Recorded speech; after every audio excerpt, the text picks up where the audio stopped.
ఆంధ్ర తెలంగాణలో తక్కువ ఫీజులతో high quality results ఇస్తున్న ఏకైక సంస్థ Tirumal IAS institute. SLBC tunnel నుంచి మనం ఒక బ్యాడ్ న్యూస్ విన్నాము. ఎస్ఎల్బిసి టన్నెల్లో చిక్కుకుపోయిన 8 మంది కార్మికులు సజీవ సమాధి అయినట్టుగా ఇప్పుడే సమాచారం అందుతోంది. ఇందులో ఇప్పటి వరకు 5 మృతదేహాల్ని గుర్తించినట్లుగా తెలుస్తోంది. ఇప్పటికే జియోలాజికల్ సర్వేతో పాటు జీపీఆర్ సిస్టంతో పాటు ఆక్వా ఐ సిస్టంతో ఈ మృతదేహాల్ని ఎక్కడున్నాయో, మట్టిలో ఎక్కడ కూరుకుపోయాయో మార్క్ చేసినట్టుగా తెలుస్తోంది. ఆ మార్కింగ్ ఆధారంగా ఇప్పుడు టన్నెల్లో ఆపరేషన్ కొనసాగుతోంది, రెస్క్యూ ఆపరేషన్. కానీ ఈ రెస్క్యూ ఆపరేషన్లో ఎవరిని కాపాడలేని పరిస్థితి ఏర్పడింది. 8 మంది కార్మికులు, ఎవరైతే 8 మంది అందులో ఇరుక్కుపోయారో ఆ 8 మంది ప్రాణాలు కోల్పోయినట్టుగా తెలుస్తోంది. ఇరుక్కుపోయిన వాళ్ళు పంజాబ్, అట్లాగే రాజస్థాన్, అట్లాగే కాశ్మీర్కి చెందిన వాళ్ళు ఉన్నట్టుగా తెలుస్తుంది. జార్ఖండ్కి చెందిన వాళ్ళు కూడా ఉన్నట్టుగా తెలుస్తోంది. మొత్తంగా కేవలం జార్ఖండ్ నుంచే 4 వ్యక్తులు ఈ 8 మందిలో ఉన్నారు. వాళ్ళ కుటుంబాలు ఎదురు చూస్తున్నారు. ప్రాణాలతో తిరిగి వస్తారన్న ఫ్యామిలీస్ ఎదురు చూస్తూ ఉన్నాయి. కానీ వాళ్ళందరికీ నిరాశ మిగిలింది. శనివారం సాయంత్రం మట్టి కూరుకుపోవడంతో టన్నెల్లో ఇన్లెట్ నుంచి, ఏదైతే ఎస్ఎల్బిసి ఇన్లెట్ ఉందో, మొదటి ప్రారంభ దశ నుంచి మొదలైన, అంటే దోమలపెంట దగ్గర, నాగర్ కర్నూలు జిల్లా అమరాబాద్ మండలం దోమలపెంట దగ్గర ఈ ఎస్ఎల్బిసి టన్నెల్ మొదటి విభాగం పనులు మొదలవుతున్నాయి. ఇందులో ఫిబ్రవరి 18వ తేదీ నుంచి వర్క్ రీస్టార్ట్ చేశారు. 22వ తారీఖున ఈ ప్రమాదం జరిగింది. ఈ ప్రమాదంలో కొంతమంది తప్పించుకొని బయటపడ్డారు. కానీ 8 మంది మట్టిలో ఇరుక్కుపోయారు. వాళ్ళపైన మట్టి పిల్లలు కూలిపోవడంతో ఒక్కసారిగా ప్రాణాలు కోల్పోయినట్టుగా తెలుస్తోంది. మట్టిలోనే సజీవ సమాధి అయినట్టుగా తెలుస్తోంది. ఇప్పటికి అందుతున్న అప్డేటెడ్ క్లియర్ సమాచారం ఏంటంటే 5 మృతదేహాలని గుర్తించారు. ఇంకో 3 మృతదేహాలని గుర్తించాల్సిన అవసరం ఉంది. నిన్న మధ్యాహ్నం నుంచి ఈ ఆపరేషన్ మొదలైంది. నిన్న మధ్యాహ్నం నుంచి దాదాపు 57 మంది నిన్న మధ్యాహ్నం, ఇవాళ మొత్తంగా 100 మంది ఈ ఆపరేషన్లో పాల్గొన్నారు. ఉదయం నుంచి మట్టిని తవ్వి బయట పోస్తూ ఉన్నారు. అందులో ఉన్న ట్రైన్, ఏదైతే చిన్నపాటి ట్రైన్ ఉందో ఆ ట్రైన్లో మట్టిని తీసుకొచ్చి బయటకు తీసుకొస్తున్నారు. మట్టిని తీసుకొచ్చి బయటకు తరలిస్తున్నారు. అట్లాగే పెద్ద 100 HP మోటార్లను పెట్టి వాటర్ని డ్రైన్ చేశారు. లోపల నీళ్లు లేకుండా చేశారు. ఆ పెద్ద పైపులు వేసి బయటకు నీళ్లు తోడి పోశారు. చివరికి మట్టిని తవ్వుతూ వెళ్తున్నారు. ఈ టైంలోనే మట్టిని తవ్వుతున్న సందర్భంలోనే ఆక్వా ఐ జీపీఆర్ సిస్టమ్ ద్వారా ఆ మృతదేహాలు, మనుషుల దేహాలు ఎక్కడున్నాయో, ఈ 8 మంది దేహాలు ఎక్కడున్నాయో గుర్తించినట్టుగా తెలుస్తోంది. ఇప్పటికైతే 5 మృతదేహాలని గుర్తించారు. మొత్తానికి కన్నీటి సమాచారాన్ని ఇచ్చారు. అందరూ గుండెలు బాదుకునే పరిస్థితి. అందరూ ప్రాణాలతో తిరిగి రావాలని, క్షేమంగా తిరిగి రావాలని 2 తెలుగు రాష్ట్రాలతో పాటు యావత్ దేశం వాళ్ళ గురించి ప్రార్థనలు చేసింది. వాళ్ళు ప్రాణాలతో బయటపడాలని ఆశించింది. కానీ అనుకోని ప్రమాదం 8 మంది ప్రాణాలని బలి తీసుకుంది. టన్నెల్లో మొత్తానికి 8 మంది దిక్కుతోచని స్థితిలో, శ్వాస ఆడని స్థితిలో మట్టిలో కూరుకుపోయి ప్రాణాలు కోల్పోయినట్టుగా తెలుస్తోంది. ఇప్పటి వరకు రకరకాల సమాచారాలు వచ్చాయి. ఫోన్ రింగ్ అవుతుందని, ఫోన్లు మోగాయని. నిజానికి టన్నెల్లో బిఎస్ఎన్ఎల్ సిగ్నల్ ఉంది.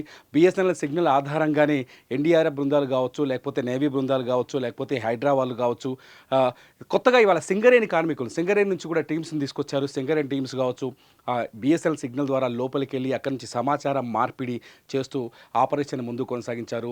జియోలాజికల్ సర్వే కూడా చేయించారు. ఆ టన్నెల్ ఉన్న ప్రాంతంలో ఏ ప్రాంతంలో ఈ ప్రమాదం జరిగింది, అక్కడ ఏమైనా చేయొచ్చా అని కొంత ఆ సర్వే కూడా చేశారు. చివరికి ఆక్వా ఐ జీపీఆర్ వర్కౌట్ చేసినట్టు తెలుస్తుంది. GPR system, aqua I system ద్వారా డెడ్ బాడీస్ ఎక్కడున్నాయో గుర్తించినట్టుగా తెలుస్తుంది. ఇప్పటికైతే 5 డెడ్ బాడీలను గుర్తించినట్టు తెలుస్తుంది. దాదాపు 100 మీటర్ల మేర మట్టి కూరుకుపోయింది. ఆ 100 మీటర్ల మేర మట్టి వెనక్కి వచ్చేసి టీబీఎం, ఏదైతే టన్నెల్ బోరింగ్ మిషన్ ఉందో ఆ మిషన్ కూడా అందులో సగం వరకు ఇరుక్కుపోయింది. ఆ మిషన్ని రకరకాల కట్టర్లను తీసుకొచ్చి, పెద్ద కట్టర్లను తీసుకొచ్చి ఆ మిషన్ని కట్ చేశారు. కట్ చేసిన తర్వాత చివరి వరకు వెళ్ళారు. మట్టిలో ఏదైతే 13.85 కిలోమీటర్ల దగ్గర టన్నెల్ ప్రమాదం జరిగిందో ఆ ప్రమాదంలో చివరి వరకు ఎన్డీఆర్ఎఫ్ బృందాలు వెళ్ళాయి. అక్కడ మట్టిని తొలగించాయి. శ్రమిస్తున్నారు, నిర్విరామంగా శ్రమిస్తూ ఈ ఆపరేషన్ని కొనసాగిస్తున్నారు. కానీ వాళ్ళు ఆశించిన ఫలితం రాలేదు. ఎవరు ఊహించని విధంగానే దాదాపు, అంటే 2-3 రోజుల క్రితం నుంచే ఆశలు వదులుకున్నట్టుగా కనిపించింది. శనివారం రోజు ఇన్సిడెంట్ జరగడం, ఇవాళ మళ్ళీ దాదాపు 7 డేస్ అవుతుంది. ఇవాళకి 7 డేస్ అవుతుంది. ఈ 7 డేస్లో ఎటువంటి పురోగతి కనిపించలేదు. ఇవాళ మొత్తానికి ఆపరేషన్ చివరి దశకు చేరుకునేసరికి అందులో చిక్కుకుపోయిన 8 మంది కార్మికులు ప్రాణాలు కోల్పోయినట్టుగా విషయం బయటకు వచ్చింది. ఇప్పుడే ఒక 5 డెడ్ బాడీస్ను గుర్తించారు.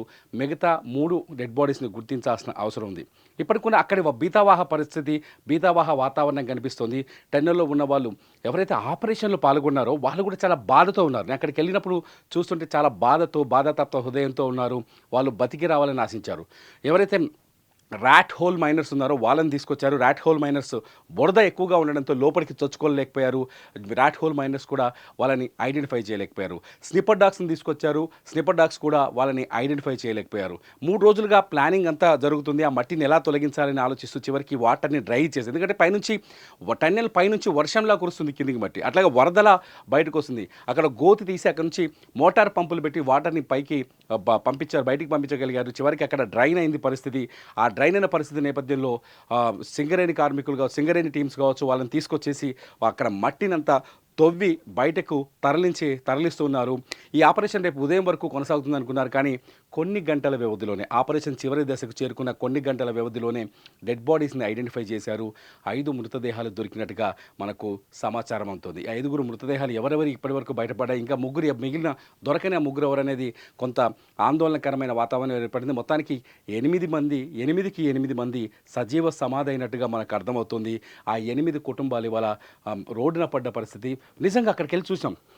8 మంది ఎవరైతే ఉన్నారో వాళ్ళ ఫ్యామిలీ మెంబర్స్ అంతా వచ్చి అక్కడ ఎదురు చూస్తున్నారు. గట్టు మీద కూర్చొని మా వాళ్ళు వస్తారా, ప్రాణాలతో వస్తారా అని. పిల్లలు మా నాన్న వస్తాడా, మా బంధువులు మా వీళ్ళు వస్తారా, ప్రాణాలతో బతికొస్తారా అని ఒక్కసారి చూస్తే బాగుండదు. ఆ ఆవేదన మామూలుగా కాదు. వాళ్ళని చూస్తుంటే కన్నీళ్ళు వచ్చాయి, ఏడుపు వచ్చింది. ఇటువంటి పరిస్థితుల్లో ఊహించని వార్త బయటకు వచ్చింది టన్నెల్ నుంచి. టన్నెల్లో ఉన్న ఎన్జీఆర్ఐ బృందాలు ఎవరైతే ఆపరేషన్లో పాల్గొన్నారో అందులో ఎక్కువ మంది తెలుగు వాళ్ళే ఉన్నారు. ఎన్జీఆర్ఐ టీంలో కూడా వాళ్ళు కూడా బాధతో ఈ విషయాన్ని ఇప్పుడే బయటకు చెప్పారు. డెడ్ బాడీస్, ఒక 5 డెడ్ బాడీస్ని గుర్తించాం, ఇంకో 3 డెడ్ బాడీస్ని గుర్తించాల్సిన అవసరం ఉంది. మట్టిలో పూర్తిగా కూరుకుపోయినాయంట డెడ్ బాడీస్ అంతా. లోపల మట్టి వచ్చి పడిపోయింది కదా, దాదాపు 9.2 మీటర్ల వ్యాసంతో ఉంది, వెడల్పుతో ఉంది ఆ టన్నెల్. ఆ 9.9 మీటర్లో ఒక్కసారిగా ఒక 40 ఫీట్ల వరకు మట్టి వచ్చి పడ్డదంటే దాని బరువు అక్కడ పరిస్థితిని అర్థం చేసుకోవచ్చు. ఇంకొకటి, బయట నుంచి వాళ్ళకి వెదర్ని ఈక్వల్ చేయడం కోసం వీట్యూబ్ ఒకటి అరేంజ్ చేశారు. ఆ వీట్యూబ్ ద్వారా లోపలికి గాలిని పంపు చేస్తారు. అక్కడ పనిచేసే చోట ఒక వాతావరణం, అంటే బయట ఉన్న వాతావరణమే కల్పించే ప్రయత్నం చేస్తారు, వెంటిలేషన్ ఇస్తారు.